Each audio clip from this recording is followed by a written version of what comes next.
Holy, beautiful people! Ang video na ito ay pawang nakatagalog, English, or baka may Bisaya. So kung Spanish ka, scroll up mo na lang. Ito po ay sagot sa lahat ng tanong ng mga Pilipina. May konting Pilipino din kung ano ba yung mga requirements sa pagbiyahe from Philippines to Peru. So, umpisahan po natin sa pagsasabing disclaimer. Hindi po ako expert sa ganitong usapin at sa ganitong mga bagay. Ito po ay pawang personal experience ko lamang po nung pagbiyahe ko 4 years ago. So, una sa lahat, ang Peru po, pwede po tayong bumisita doon nang hindi kinakailangan ng visa. Pero, meron lamang po tayong 90 days para bumisita sa Peru. So, ito po ay story time na din. Story time / ano ba yung tinanong sa akin ng immigration officer at ano yung mga requirements, no? Sabay-sabay na nating sagutin yun. So, first, konting background lang po. Pagdating namin ng Manila, nakaseparate po ang Philippine passport holder and non-Philippine passport holder. Since kasama ko noon ang fiancé ko, which is asawa ko na ngayon, ang fiancé ko noon, nalula ako sa haba ng pila ng linya ng pila sa Philippine passport holder. Parang naghahabol na kami ng oras noon. So pagtingin ko doon sa non-Philippine passport holder, sabi ko, kasama ko naman aking fiancé. So why not, no? Pumila ako doon. Alam nyo ba, yun ang pinakamalaking maling gagawin nyo. Huwag nyo po akong gayahin. Doon po ako pumila, no? Knowing na may Philippine passport holder po ako, maling gawin yun, no? Pero trinay ko pa rin doon kasi ang pila nga ang haba. So, pag pila ko doon, so nakapila ko kasama aking fiancé, turn na namin. Ngayon kasi medyo stricto sila. Dapat isang tao lang po talaga kada cubicle, kada immigration officer. So, pag pila ng fiancé ko, sumabay ako. Tapos ngayon, passport, binigay ko. Sabi nung immigration officer, "Ma'am, bakit ka nandito? Meron ka namang Philippine passport, dapat sa kabila ka." "Ay, ma'am, sorry po, hindi ko pa kasi alam." No? Alam niyo ba yung kasabihan? Ignorance of the law excuses no one. Pero ako, mali ako. hindi ko nabasa gano'n, no? Pero in short, sinabi lang niya sa akin, very strict, sabi niya. Sa sunod doon ka pumila sa Philippine passport kasi Philippine passport holder ka naman. Sabi ko, yes po, ma'am. Hindi na po mauulit. No? Magpakumbaba ka talaga. Kailangan mo magpakumbaba. Hindi mo kailangan mag-raise ng voice and dito naman ako, no? Na magalit. Hindi natin kailangan ng ganong aura pag nandun na tayo sa immigration officer. So, ayun.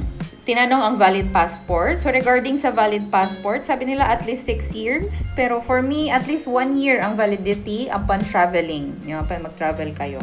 Second, ang tanong sa akin ng immigration officer, anong motibo ng pagbiyahe mo? Sa aking fiancé, mabilis lang. Tatak lang, syempre. Hindi siya Pilipino, no? Sa akin, ito ang mga questions and sabay ko na din ang requirements. So sabi, anong motibo ng biyahe mo?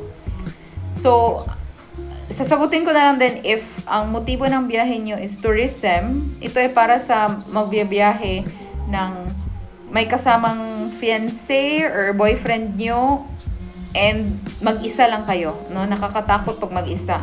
Hindi ko naman din kayo tinatakot but maging handa na lang tayo, no? Ang motibo ng biyahe, for example, tourism. Mag-tourist lang po ako sa Peru, yun sabihin nyo. Kailangan nyo po ng itinerary, ng hotel reservations, and ng cash. And on the other hand, ang aking motive na sinabi is mag-visit po ako sa family ng fiancé ko. So, ang tinanong lang is flight ticket ko back and forth. Yun na din ang susunod. Flight ticket back and forth. Pero, may baon pong invitation letter ang aking fiancé noon. Kung magbiyahe man kayo alone, better, dalhin nyo yun. Kausapin nyo ang inyong fiancé ang inyong boyfriend na kailangan mo magsulat ng invitation letter. Padala ka dito sa akin ng invitation letter para hindi tayo mahirapan. Pero, kung kahit kasama mo man siya, kasi hiwalay yan. So, kailangan mo ng invitation letter lang din baka lang tanungin, no, sa'yo. Pero sa akin, sa experience ko, hindi po tinanong kasi kasabay ko nga ang aking fiancé noon, no. But mali yun, hindi po yun tama ang ginawa ko. Pumila po kayo doon sa Philippine passport holder. And then kasi separate po ang linya. Ayun, ticket back and forth ang tinanong sa akin. Pakita nyo yun, i-print nyo po ang tickets na nabili nyo po. And then invitation letter, yun na nga ang sinabi ko. Baka sakali lang tanungin, at least meron kayo nun. Next po is travel insurance. Ito po ay not obligatory, hindi po to obligatoryo. Pero rekomendado ko po na bumili kasabay na rin ng ticket nyo ng travel insurance kasi hindi naman natin alam aksidente, may emergencies along the way, and yung mga layovers natin sa mga bansa, no? Lalo na pag search nyo po, may mga ibang country din kasi na kailangan nila ng travel insurance upon arriving, no? For example, from Manila, ang layover nyo po is Thailand, no?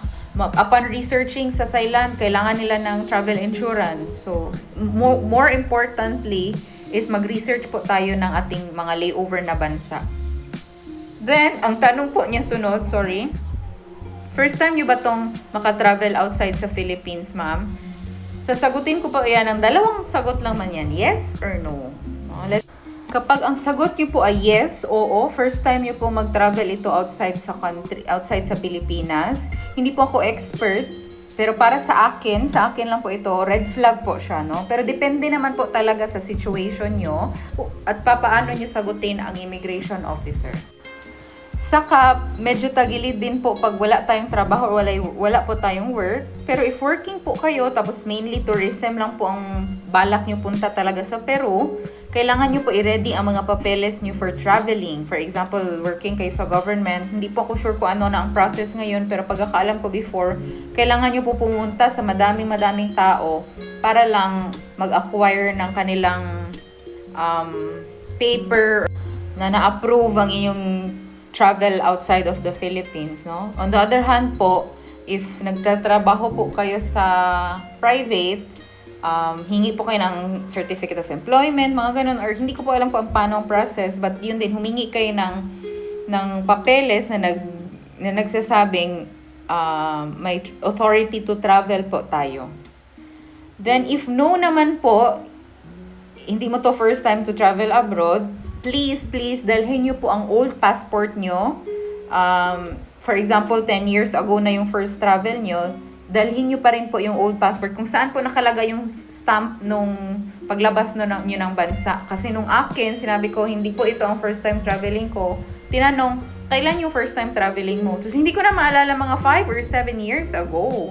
Sabi niya, dala mo ang luma mong passport, hindi ko dala. Hindi ko naman, wala din akong alam. So ito, ini-inform ko kayo na dalhin nyo yung old passports nyo kung saan nakalagay yung may stamp. And then kahit na hindi importante na may punch holes na, dalhin nyo pa rin.